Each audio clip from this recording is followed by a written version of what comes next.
Hi, this is Brian Forster of Hidden Inca Tours, and today a very special experience to share with you. As is documented in my new book, Lost Ancient Technology of Egypt, Volume 2. Now here we are on the Giza Plateau in Egypt, of course, and there you see the Great Pyramids in the background. That's what's called the second pyramid. Where we're going today is what is called the Osiris Shaft. And this has not been opened for decades, if not hundreds of years, to the general public. But thanks to the new Minister of Supreme Antiquities, it's open if you want to literally rent the space for 2 hours. Now, it's not open to the general public. It requires a special permission and fee.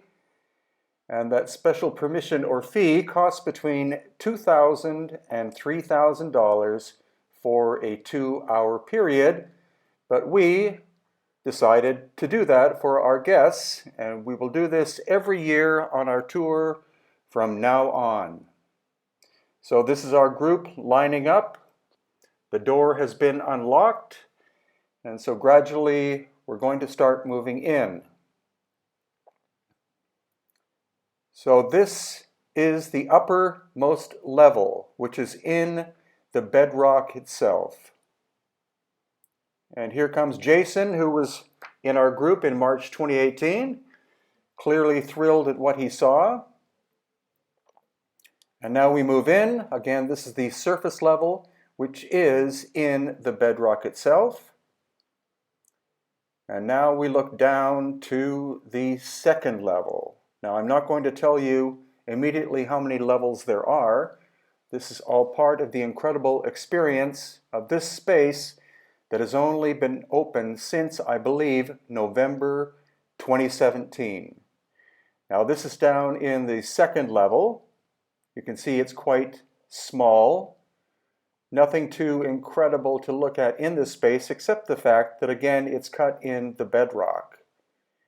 And this is giving you a view from the second level with the ladder up to where we first enter.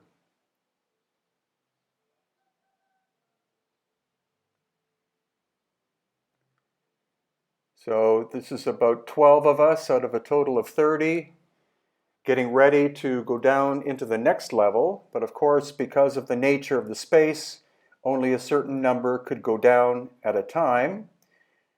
But this is looking down into what is the next level of the Osiris shaft.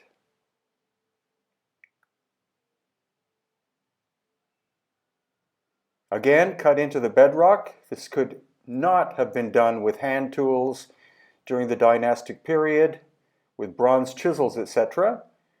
So now we're down in the next level and looking up to the level above, which was the small room.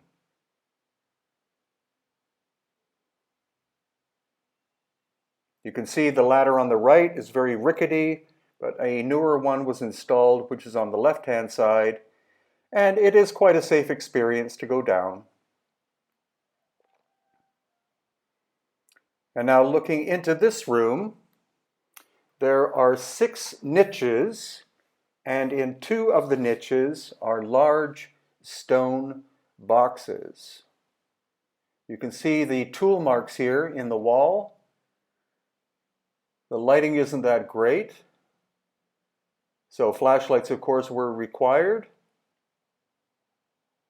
And then, again, this is one of these stone boxes you can see on the left. Very mysterious.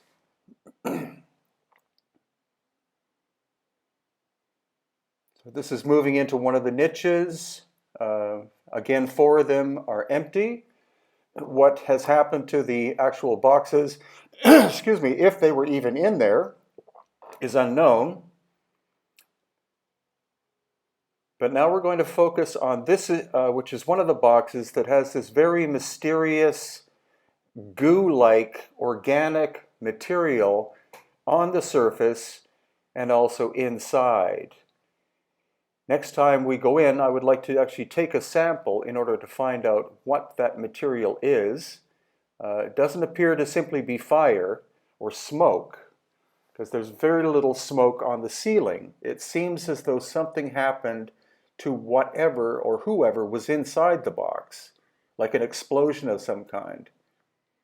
And then this is the other box, which is more roughly shaped. And inside, mysterious, massive damage, again, as if the interior of the box exploded. Very strange. This isn't simply tomb robbers going in and trying to extract material from the interior. There's some kind of chemical process went in here, which is very weird. So again, looking up the ceiling, there are bits of splat, but not what I would call smoke or carbon material from a flame. Some other kind of strange phenomenon occurred here. And this box, supposedly the material is not granite, it's not basalt, it's not syenite, it's not diorite. It's a stone that is not found in Egypt. So weighing in at a minimum of 30 tons, where did this stone come from? How was it shaped? And how was it brought down the shaft system into this niche? Here again you can see the tool marks, very similar, almost scraping like tool marks. And then we're looking down into what will be the actual bottom level of the Osiris shaft. This is Yusuf Awiyan, who was one of our guides. The water that he's in is crystal clear, and he's standing on top of another giant box that's submerged underwater. So we are presently 200 feet minimum underground in the Osiris shaft. And there is underground water, of course, at Giza.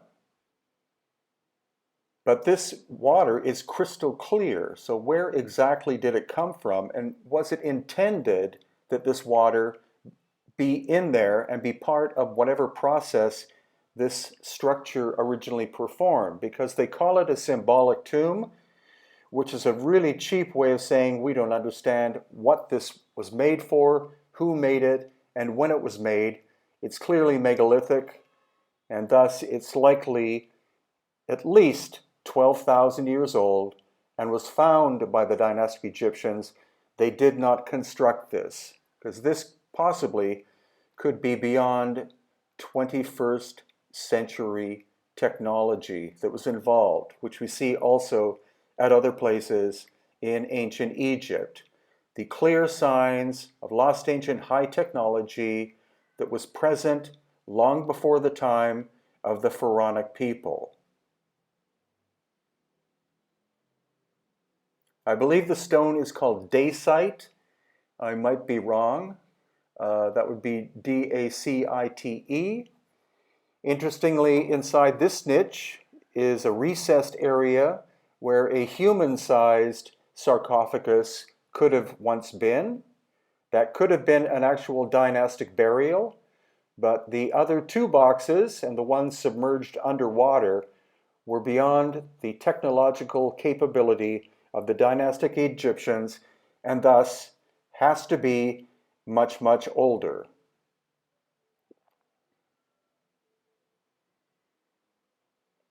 So as far as I know, only a handful of groups have been in the Osiris shaft since its opening in November of 2017. You can rent the space if you want. Minimum cost is $2,000 US, but that is what we do on each of our yearly tours, usually in March or April. We do very special things for our guests. We get access to other places which are very, very difficult for the common traveler or tourist to get to see. But that's why we like to believe that our tours are very special. And that's why there is a definite focus, not so much on the dynastic people, though that is covered, but more on lost ancient high technology and trying to unravel who did this work, when this work was done, why it was done, And of course, you can learn more about this under tours on my website at hiddenincatours.com. So we did have a full 2 hours. Here's Yusuf climbing back out of the water again. And this was an amazing adventure because for many, many years I wanted to go inside this Osiris shaft, but of course it was always padlocked, and even requests with the authorities were met with deaf ears. They refused to even think about the idea of allowing anybody in there. But the new Antiquities Minister is very progressive. He understands that opening up more of these sacred ancient spaces brings more tourism, but what it also does is it allows us, the researchers, to try to unravel the secrets of ancient places, such as here on the Giza Plateau, as well as the other sites all the way from Tanis, which is in the Nile Delta area in the north, south to Aswan, where we find amazing things such as the unfinished 1,200-ton obelisk in the quarry at Aswan. So I hope you've enjoyed this adventure. We will definitely be going back to the Osiris shaft in April of 2019 on our very special tour, limited to 42 participants. And so these are related books at hiddenincatours.com and also amazon.com. Aftershock, the ancient cataclysm that erased human history.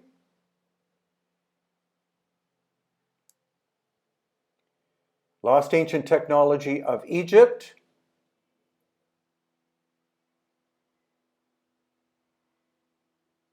Lost Ancient Technology of Egypt, Volume 2, that thoroughly covers the Osiris shaft. The Enigma of Cranial Deformation, co-written with David Hatcher Childress. And Akhenaten, the Heretic Pharaoh, truly an enigmatic and fascinating ancient person. And these are our upcoming tours for 2019, as all the 2018 ones are full. Advanced Technologies and Wisdom of the Ancients Tour of India in January 2019. Mexico Ancient Technology Tour. There are megalithic sites in Mexico. That's February 2019. And Egypt, Lost Ancient High Technology and Metaphysics in April of 2019.